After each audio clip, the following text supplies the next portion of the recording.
First, you give me your noodles. Then, you have my permission to die. Oh, God. How many licks does it take to get to the center of a Tootsie Pop? Once you answer that question, then you have my permission to die.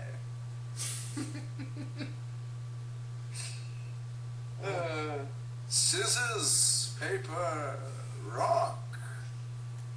Once you know which is the strongest, then you have my permission to die. Yeah. Bane is a fun... I don't know, what do you think of Dark Knight Rises? It's okay. I don't hate it as much as some people do, but I will admit it's not the greatest film, and it does have a end that is kind of up in the air. Like, you either like the ending or you hate it. But having said it, it's not. It's like, I think it's a good trilogy to a film franchise. I really liked it, actually. It's just like, I don't understand what people complain about it too much. I'm like, it's a good fucking film, and like, the thing is that they don't like Bane as the villain. And I'm like, especially Movie Bob, a guy that I really love and respect, but like, Bane is a badass villain. It's Bane. And especially movie Bane is badass. I mean, he walks around, acting like a boss. He is literally boss guy, but with a thing on his face. And would you prefer this Bane or Boom Bane? Ugh. I much prefer this Bane because, I don't know, maybe if they incorporated the movie Bane a little bit more in the comics. And yeah, Bane was a smart motherfucker in his first appearances, but they just didn't know what to do with him. I mean, like, they're kind of going for a more, in the comics, they're kind of going into the right direction, I think. They're kind of having him as the, kind of like the Colombian, warlord type of a thing. And I really like that idea of just him being really military, very, not military, but kind of having that same, cutthroat view of the world that military guys and a lot of prisoners have. Having that kind of really practical, I'll kill you for this, not for any sort of, pleasure, but just because you looked at me wrong. Yeah. I don't know, like, I think it's an interesting way. It's just the problem with Bane is that they didn't know what to do with him after the whole Nightfall thing. And don't get me wrong, Gail Simone did a good job with him in Secret Six. However, no one read Secret Six, so no one will ever know. Well, not a lot of people read it. Yeah, I heard, anyone who talks about Secret Six, they always say wonderful things. And, like, from what little I have read of Secret Six, I really like the portrayal of Bane and him having that kind of weird, father-daughter relationship with that younger member of the team. And but at the end when they finally got caught, a really tragic end. Like, of what little I read, it's actually really good. But, you can do a lot of great things with Bane. Yeah. But, you know what, let's talk about, the real Manus' Bane of existence, the New 52 a little bit. I just have something to say about this. I've been reading the New 52, and there are some real genuine, good things about it. And, sure, the continuity is a little bit off, but I can, overlook that. But the thing is, I love the old 52 because it just seems so incredibly large and complex.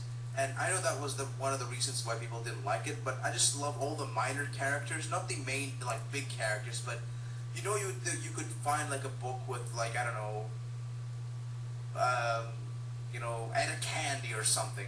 There was so many other there was just this huge slew of supporting characters that were all so fully developed in this, in the old 52, but, not to say the old 52 didn't have its, setbacks, but right after Infinite Crisis, it started to, pick up a little bit more, and started, Grant Morrison came on, showed the Superman stuff wasn't all that, well, the new Krypton stuff was actually really good, but, it seemed very bigger, it seemed larger, it seems more expansive, but the New 52, it just seems, what's the right word, it's like the universe shrunk. It doesn't seem as big anymore. Yeah, and I don't know, I'm just not too hot on it. I'm kind of fucking sick about talking about the 52. I don't even call it the New 52 anymore, just the 52. because they have it like it's become kind of pointless to me. Like it's kind of become frivolous. Actually, I do like Aquaman. There are some other books that I do read. Having said that, though, I'm just not.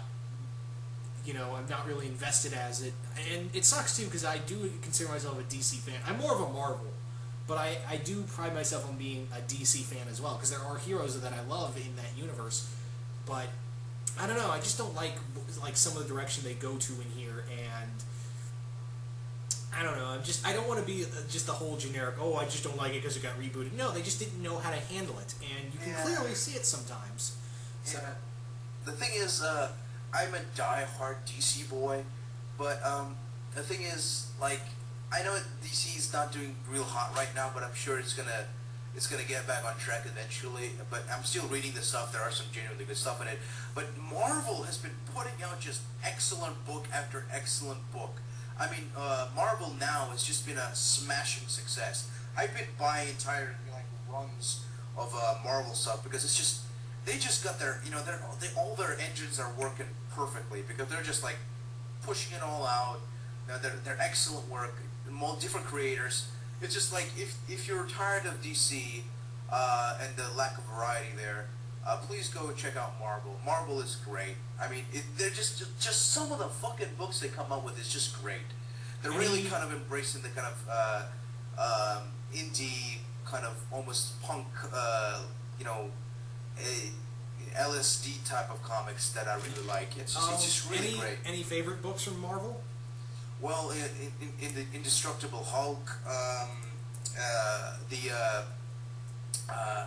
goodness, what was that other book? Like, the names, like, god damn it, like Uncanny X-Men, Uncanny Avengers is fucking great.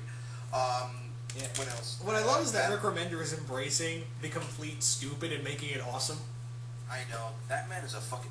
I would suck that man's dick, for he is so great. You heard it You heard it here, folks. I would suck Rick Remender's dick, and don't lie, you would do the same. No, I wouldn't. I'd just give him a handshake and ask for his autograph. I wouldn't go that far, Milan. You lie. You lie.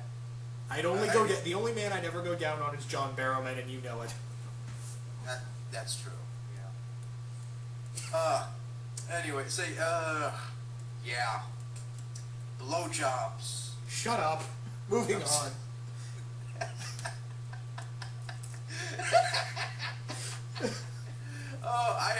You have literally, I'm sorry I corrupted your channel, I'm sorry.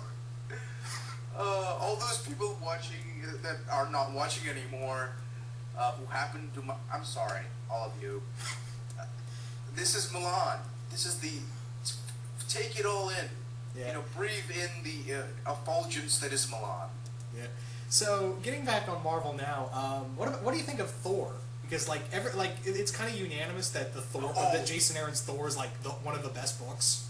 Oh fuck yeah! I forgot to mention Thor. That fucking thing is amazing. Yeah, it's kind of like Jason Aaron is taking Jack Kirby ideas and making them for the modern age. Not really modern age because Jack Kirby stuff was really cosmic in itself. But he's taking Jack Kirby ideas and making them creepy. That's the thing. He's taking all this, large cosmical ideas and making them really disturbing. If you really think about it, that's pretty fucked up. Yeah. I thought I was going to hate the idea, because when he revealed the whole God, serial God kill, I'm like, it doesn't sound very interesting. And then, because Jason Aaron is not a guy I would go to for Thor. That's the thing. He's not if I was in charge of Marvel, I wouldn't be thinking, oh yeah, the guy who did Wolverine and Ghost Rider. He wouldn't be and also some Hulk stuff. He wouldn't be my go-to guy for Thor. But here he is, making this character who's one of the coolest villains to come out in a few years in the Marvel universe. I like this character of Gore. Yeah, Gore's a badass. Yeah. He's a creepy badass. Yeah, and he has you kind of see he's kind of justified in that origin story he had. But yeah, I think he's doing a really good job. I hope he stays on the book very long. I said very long. I would really like to see what he does next after the whole because the Gore story I think is coming to an end very soon. Yeah, and that's I just love the artist. Like, I'm a big art guy and I'm a big story guy too, but mostly me being a up and coming wannabe comic book artist myself. The art of that, the guy's writing and the guy's art, and just they complement each other so well, so well. It's just like I take my hat off to you, whoever is the guy who's drawing the books. I think his name's Hassan Ribic. Hassan Ribic, yes, that's the right. I'm not really good with names. Hassan Ribic. I think that's how you pronounce his first name, but it's definitely last name Ribic. Ribic. Great fucking artist, fantastic. Yeah. Best, like it's one of those few books that the story and the art complement each other so well. Yeah. And you want to know what Jason Aaron, in terms of like creepy cosmic stuff, where it's really going, his Thanos story. Oh fuck yeah. Like like Thanos, like he's a creepy bastard. Like beforehand it was like, hey, it's pink-faced Darkseid that has a crush on death, but now it's like he was always cool. Thanos was always cool. Infinity Gauntlet, of course, but this is really kind of adding that whole cosmic grittiness to Thanos. Yeah, it is pretty much cosmic Jeffrey Dahmer. Yeah, exactly. But the art is another thing. It just looks fantastic, and it makes his costume look really gritty in a way. I mean, that's I love this cool kind of comic book, lighthearted surrealism, made creepy. I mean, Grant Morrison's really good at that.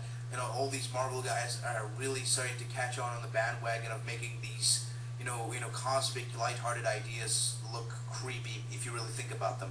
Yeah.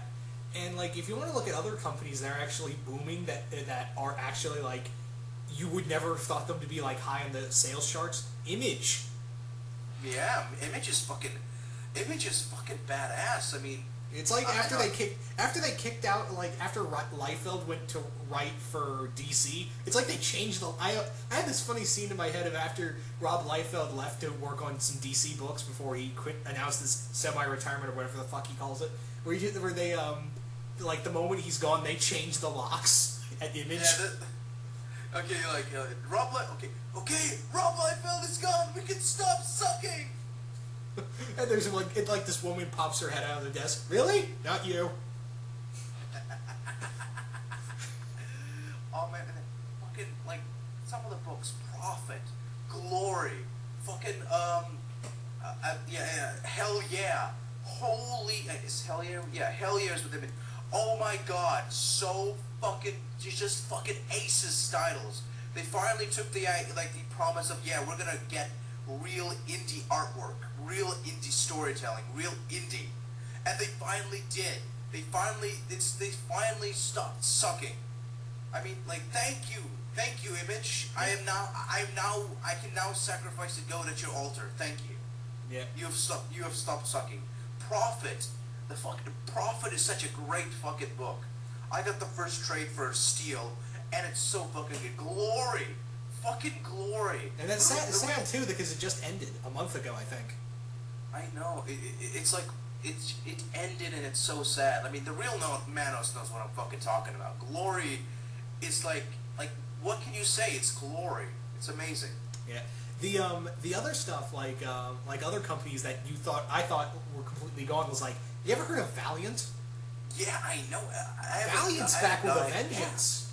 Yeah, Valiant is back with a vengeance. I know. I mean, I had this guy at my local comic book shop kind of come and recommend me this Valiant has been putting out some really interesting things.